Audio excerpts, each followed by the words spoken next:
Shabbat Shalom. This week's Torah portion is called Parshas Pinchas. Pinchas was the firstborn of Elazar, one of the sons of Aaron a Kohen.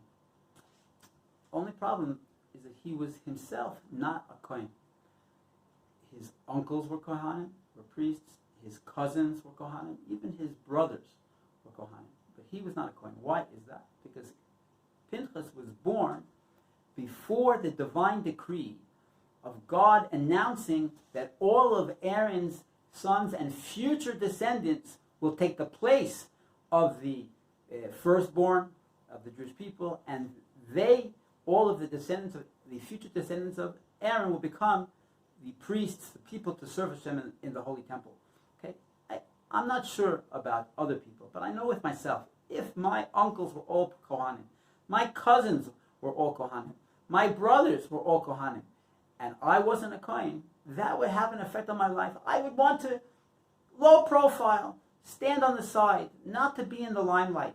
People shouldn't see me. Why? Because I don't know what they're thinking, but I will certainly feel that there's some defect in me. If everyone else is a Kohen, I'm not a Kohen, I would hide. But that wasn't what Pinchas did. Pinchas decided, you know what, if I can't be a Kohen, I'm going to be the best that I can be. And for 40 years, he was one of the main students of Moses.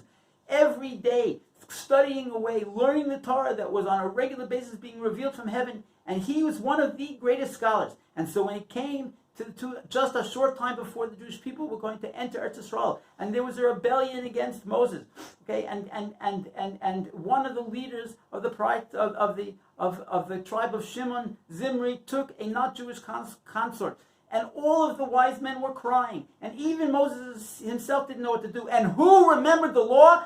Pinchas remembered the law, and he went to Moses and he told him, "Isn't the law kanayim pogimbo? Isn't the law that even though the rabbis can't instruct you to do it, somebody who's truly jealous for God's honor can go in and to take revenge for God?" And Moshe said yes, and he who brought the letter should deliver it. And so himself, Pinchas, went and he took the life of the rebellious Zimri and his consort, right? And all the Jewish people were saying, "Oh, you know, what a disgusting thing you did! You acted inappropriately, right?" And then God announces to all of the Jewish people that He's giving Pinchas two gifts: the gift of eternal peace, right, and the gift of priesthood.